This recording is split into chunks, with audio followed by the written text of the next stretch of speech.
Today is the release of the album Lore, the fifth studio album of the British prog metal band called Black Orchid Empire. A band that has been one of my favorites since the release of their album Semaphore in 2020. And I have been meaning to do a deep dive video on about them since I created this channel, honestly. Timing was perfect, and I had an opportunity to have an interview with Visser, main songwriter, guitarist, and singer of the band, to chat about the band's whole career, influences, each album, and also the creation of Lore. Poe is a very centered and smart guy. His passion for music goes beyond playing and writing for his band. He also has a studio and works on various music since he can remember. I was blessed, and it was honestly a great opportunity to chat with him and understand why the band I love so much is so incredible. Enjoy this interview with Paul and go check out the band Black Orchid Empire and the album Lore. I hope you enjoy. Don't forget to like, subscribe, share, comment, and I hope you enjoyed the interview as much as I did. Thank you so much. All right, so Paul, thank you so much for meeting me. We are doing the first band biography, and nothing better to start with Black Orchid Empire, which is the band that one of those bands that I always try to talk to everyone about it, and hopefully more people discover by this video. Thanks, man. Love to be here, and I love the fact that you are evangelical about the band. That's nice to hear. You're telling everybody. So I appreciate you being my guinea pig over here. So hopefully it goes well, so we can do that again. You're from London, right? Yeah, we're based in London. So the most important question I have to ask a London guy is, what's your football team? Well, okay, so I'm from the UK originally, but the other two guys in the band are not. Billy's from the States and David's from New Zealand, so they're not really like football people, apart from, if you count American football or rugby in Dave's case. He's way more excited about rugby and cricket than he would be about football. I was born in Coventry, so I guess I have to support Coventry City, which is probably not the best. But my father-in-law is like an Arsenal fan, so I have to really support them. I don't have a choice about that. Let's start. Well, I would always try to start from the beginning. So tell me about you growing up in London, and when you start. What was your first record you listened to? What's your approach to music and start playing and songwriting? I mean, for me personally, I've always done music. I've always been interested in music. My dad is a musician. He's a saxophone player. He plays jazz music. I kind of grew up with that, and I grew up with recording and production. And we had a studio in the house when I was a kid, and I played guitar. And I was very lucky because I got surrounded by ways to make cool music and hang out. My brother is a drummer and also a fantastic songwriter and producer as well. There's like my stepdad is a blues guitar player, and all of my siblings do different things. So I was kind of surrounded by it, really. And I always assumed it was something that you could never really do for a job. It seemed like the kind of thing that you could do for fun, but not as a proper form of employment. I don't know why I thought that. I just got it into my head that was the thing. Until a lot later, and I actually ended up like working in guitar shops and places where I was still around music, but it wasn't what I did for a living. And over the course of that time, met Billy and initially, and then Dave later on. We joined. It was a different band at the time, and then we decided to form Black Orchid Empire when our previous thing kind of collapsed, and we were the only ones left out of the group. And that was quite a long time ago now, but it really felt free because we were finally just making music that just the three of us wanted to do. And it felt like a natural start of a new project. So around the same time, or just shortly after that, we also decided to just do music all the time. So we started our studio business, like a commercial studio business together. And we've been doing music as our job ever since then. So I guess the answer is you can do it, but you just kind of have to. You can't wait for someone else to give you a job. You just have to create a job, and then it becomes a thing. So yeah, I mean, that's a lot of information in a short space of time, but basically that's it. Yeah, it's especially nowadays that you guys have to not write music but record it and do the marketing and do the merch, and especially with the bigger bands. be able to do not just music but everything else. Did you start in 2011? As I said, we actually started playing together before that, from about 2008 in a previous project. But 2011 was really when we first started jamming new stuff, and we didn't release our album till 2016. So it was quite a long time of like playing live and trying stuff out. And then in 2018, we got signed to Long Branch. Before then, we had our excellent manager James come on board, so he's really helped with the sort of team side of it. He's really like the extra member of our band, to be honest. He's been there since the beginning of this, really. And then we've had deals with Season of Mist, and we've done several records. The most recent one that we're putting together now, that's coming out in May, is coming out on our manager's label, on Year of the Rat Records, which is really exciting because it's the first time we've been able to do everything we want to our own way. I mean, to be fair, the other label deals we've had have been fantastic, but have involved lots of other people in slightly bigger organizations. And for us, it's been really cool because we're very DIY and we want to do everything ourselves. We do the writing, the recording, the production, the mixing, the mastering, all the artwork and the design and everything is all in-house. It's all stuff we do ourselves. So it makes sense to do the record release that way as well, because James is basically like an extension of what we're doing, and he's been amazing. So fingers crossed that's going to work out well.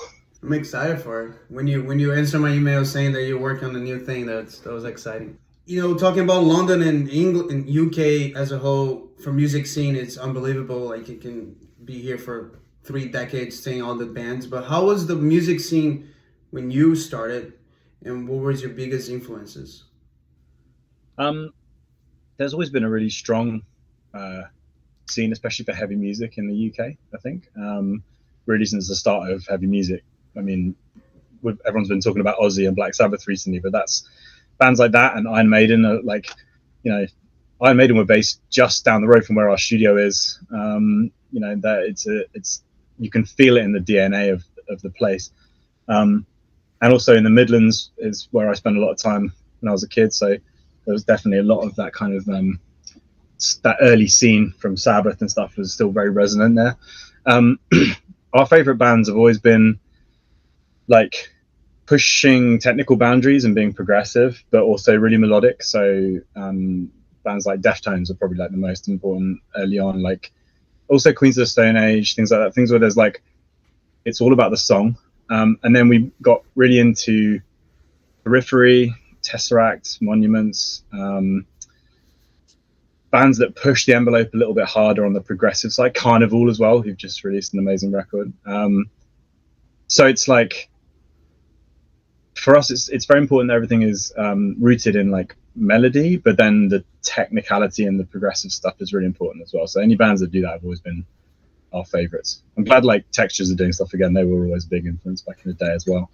That makes very sense, because one of the biggest things I like about it is the progressive feel of it, not just for the sake of being progressive and technical, but the melodic feel that you put on the songs and the record. Since the start, when you have, let's talk about the first record, which Archetype 2016, and you know, we start with 2-3 heavy songs, but you go straight to Melancholia, and before that you didn't have a song before, which is the name of the song, this City. Yeah, that's very melodic. Yeah, you started melodic on that, way more melodic than the first 3 songs, and then Melancholia is just an acoustic piece. How was making the first record? Was that the hardest record that you guys put? Well, it was before we had our own studio. Yes. That made it a bit more tricky. We were doing stuff. We went to another studio to record the drums, and then I remember we would squeeze into like a spare bedroom in my house, which was tiny, and it's not spare anymore because I've had kids since then, but it was at the time. And like, it was like all of us cramped in a tiny room trying to figure stuff out. But we actually ended up doing the mixing part. The final part of that was just when we started our own studio. And that was really cool because it was all the work that we'd done before, and then we could sort of actually hear it properly and put it all together. And actually, when we were doing the sort of last mix down of that, Skin from Skunk Anansi was in the studio building, and she put her head around the door and was like, "Hey, what's this?" And we were like looking at her, going, "Okay." And that's how we ended up meeting her and being friends with her. She listened to the whole record and stuff, and then we ended up playing some shows with those guys, which was really cool. But it's funny because I've been working at producing music for my whole life, but I've really been doing it professionally for the last 10 years and at a much higher level recently in the sort of more commercial worlds, like in the pop world and stuff. And I always feel like I'm trying to learn all the time. So by the time we're making these records, I feel like we've learned so much from what we did on the first ones. And I listen back now, and it's hard to listen to that objectively because everyone else hears it just as music, but I hear it as like things I was doing wrong and mistakes I was making or we were making. And then, but it's really a development. It starts off from that place, and a lot of what made that cool hasn't gone away, but I feel like we've just developed and matured in our style and got more sort of, I think from Semaphore onwards, we really found our kind of niche and what we really want to do. So Law, the latest record, is definitely a continuation of that style and pushes into it even more. It's more progressive, I think, than we have been before. Yeah, I was about to say that when you made Yugen with the first with Long Branch, right?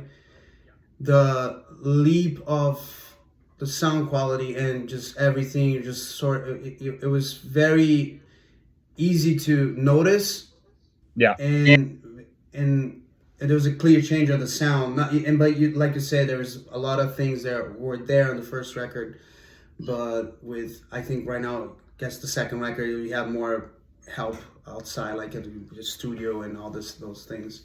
Uh, Tell me about the first record with the label. Was that the first record with the label? Yugen was, yeah. Sure. Yeah. Yeah, it was.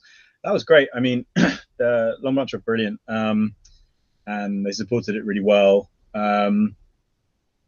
It was kind of, it's funny. Everyone thinks when they're starting out that you do what you do, and then suddenly, like a label comes along and signs your band, and then suddenly everything's really easy. And actually, it's never like that. You're doing it all yourself all the time, and labels get on board when something's going and they help you push it to the next level up, but you still have to do everything. And I don't think that should be any other way. I think that is important. I think anybody that's expecting a manager or a label to come along and like change their life and solve all their problems for them, usually it just helps them do something they already knew how to do. And that's kind of, that's to be expected. But so it wasn't a huge change. We made the record, and we it's just that we had a bunch of people that we trusted to help push it and help release it and get really good kind of playlisting going on for it and stuff. So that was a massive jump up in the exposure we could get from just doing it on our own before. But again, that's because we didn't know how to do that in 2016. And now we're a lot more comfortable, and it's getting to the point where when we release stuff, we are reaching people in all over the world, and that's really, really great to see. But yeah, that was definitely a turning point, but it wasn't like a humongous big sea change. We did some cool stuff, we did some cool tours, and they were really nice, really helpful. It was always you that main songwriter for the band, or how much Dave and Billy helped? There's always been you three guys, right? Yeah, and what's funny about the way we work, we used to be a bit different. I would sort of drive most of the songwriting on the first couple of records, but from the Semaphore sessions onwards, it's been incredibly collaborative. Like we just, all three of us in this room or in our old studio, just all working on ideas simultaneously, like writing different parts, putting things together. So everybody writes everything. We all write each other's parts. We all write lyrics. We all come up with concepts, and we all write melodies. So that's really good from my point of view, because I don't want to be like a bottleneck for that creativity. It's like we finish a bunch of instrumentals and then you have to wait for the singer to write something meaningful on top. It's, so we don't treat it like that at all.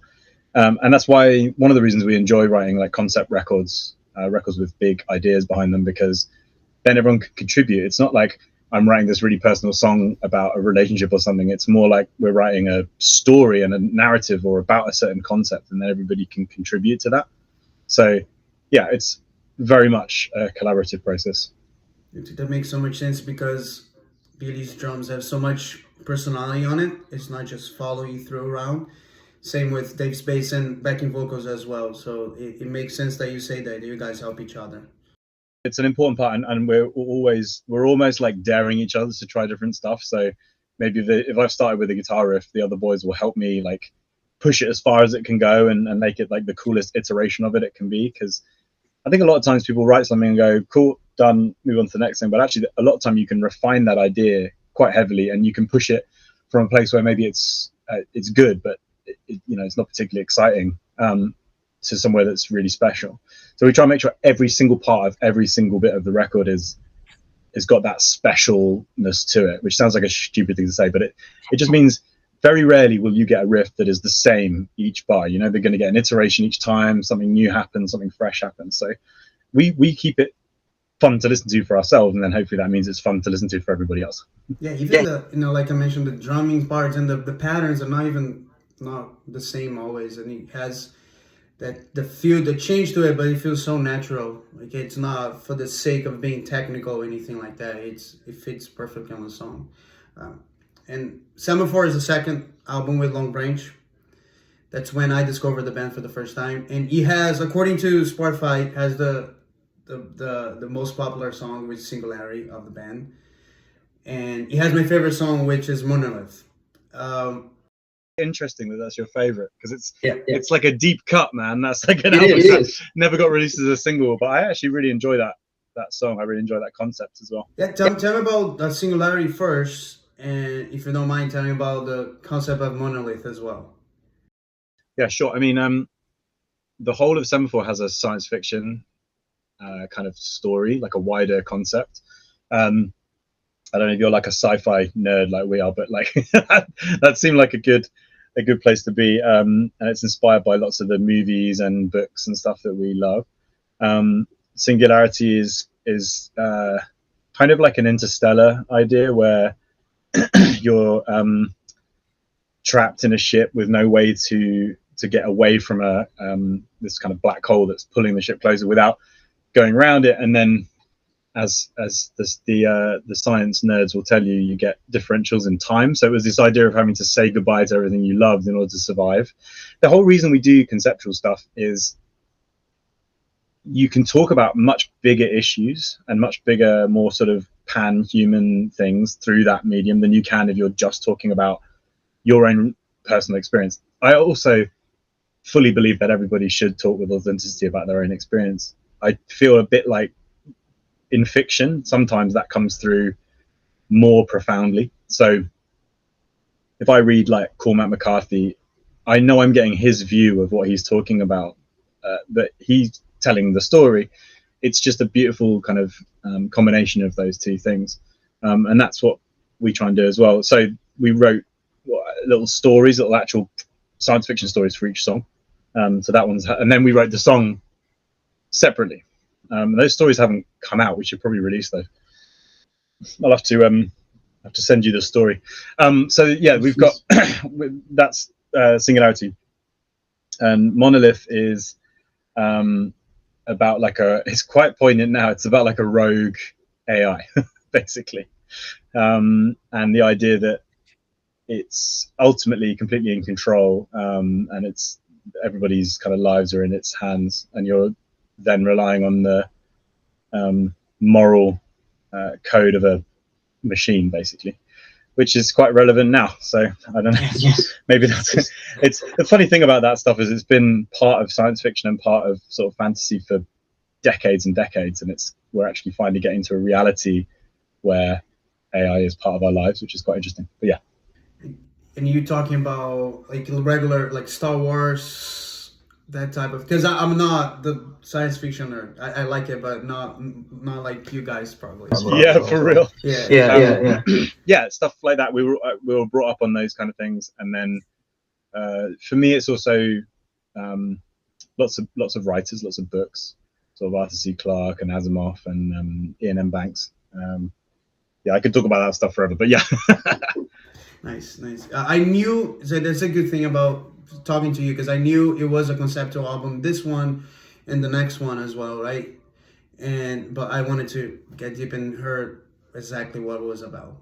And the next one, they've all got different concepts. Yes. So Second one with Long Branch, and then has the most popular song and has Monolith as well, which is my favorite. Who the two records, the artwork, the latest one, and this the artwork is very similar, and is that the same person that made? It's me. Oh, that's great. We do all the kind of artwork stuff ourselves. So either I might sketch something and then Dave might do like digital manipulation with it and stuff. We do have other people that occasionally we work with. So the artwork for our latest single that's coming out on Friday was done by Evie, who's our amazing lighting tech. But when we were playing a festival recently, she was showing us her artwork and we were like, what the hell, you've got to do something for us. This is awesome. So we're really proud of that. That's cool. But yeah, we try and like I say, we try and do everything ourselves. So all the sort of Semaphore stuff and the Tempest stuff is all. I mean, all of it's really in house. Yeah, that's awesome. That's super nice. That's super nice. Super pleasant to watch and see, especially if you have the records on vinyl. Yeah. Last album, Tempus Veritas. It's with the only one, the Season of Mist. But I think the biggest record label that you guys work with, right? How was the work with you? Talk a little bit before. They all super always being very nice to you guys. But how was working with Season of Mist for only one album? And would you say it's the best album that you guys put out until the last one? It's funny, isn't it? Because I think if you're pushing yourself properly, then you're always going to like your most recent stuff the best because that's what you've been working on the hardest. And I don't know. I love both of those albums. I think there's probably Semaphore has some standout stuff. It really does, and so does Tempest, to be honest. But I wonder if Semaphore objectively has kind of like more standout songs. I don't know. They're both pretty coherent though. Tempest has got this kind of historical fiction thing. So instead of sci-fi, it's based on little moments from history or what we've all agreed on as history. Or some people have agreed on as history. Yeah, you got the Raven, Vesuvius, right? Deny the Sun. They all part of history. It's all different stuff. So yeah, and that was really interesting because it was just we would just get obsessed for an evening about like a weird topic and find out all there was to know about it, and then write the song based on that, which is really fun.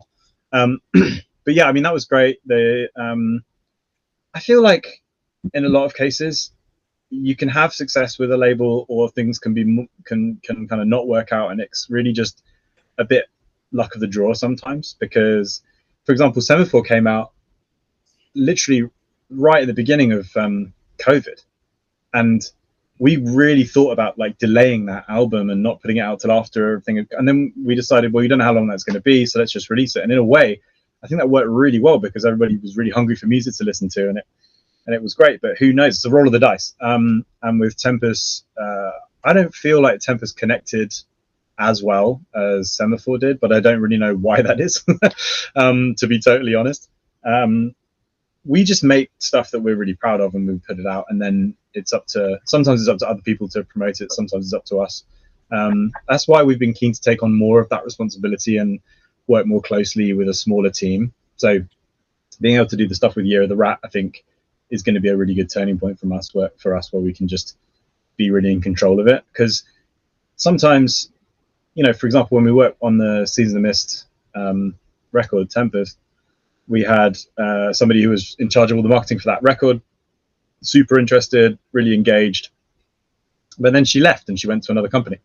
And those kinds of things are not anyone's fault. It just sort of happens. But if you're right in the middle of a release schedule and somebody just suddenly changes, that's going to be a challenge. So yeah, it's I'm sure that will resonate with a lot of different people, a lot of different bands. But we looked at like the models that people like Periphery use, where they have their own label and they do it completely self-contained, and it's just really them and their management. And we found that really impressive. So I think it's a good modern model. It takes a lot of work, and it takes a lot of people who know what they're doing. Which is there's lots of people in Periphery that are very smart at doing that. But yeah, it's a good one.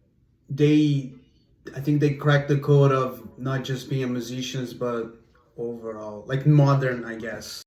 Yeah, I mean, they're ridiculously good at what they do artistically, like the best. And then they also manage to have really good business heads. But it'd be easy to be jealous of that. But the main thing to do is just be impressed. And anytime any heavy act makes serious waves, like the same thing with Sleep Token, anytime that happens, the best thing to do is be really pleased and excited, because it means that the world is getting access to more heavy music, and there is a trickle down that happens when a band like that goes supernova. So I love anytime I see a heavy band making something happen. I love to see it.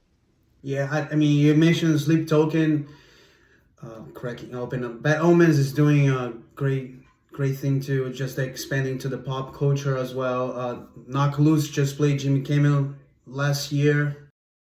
Turnstile as well. Turnstile. But it's amazing. You're seeing like heavy bands get Grammys. You know, it's a good thing. Yes, Turnstile just won a Grammy. You're right. So you put the Labyrinth, which is the EP, or is just the songs from the new record? How is that? The singles, but it always gets grouped together as an EP when there's over a certain number. So we decided with this album we wanted to release quite a few singles over a really long period of time, just because I know some people know who we are and they are probably really like impatient for the album, but for a lot of people who have no idea about the band, we're reaching them for the first time with like the 4th, 5th, 6th single. And I think it's great because then people are ready to pre-save that record and get involved. It's all about that album. And there's plenty of fresh content on there when it comes out. But I think it's been quite a good way of doing things. It means that people are coming to our shows and singing along with a single that's from an album that hasn't even come out yet. It's kind of cool. Yeah, you guys hit me with Angel Fire in the middle of 2025. Like, whoa, what?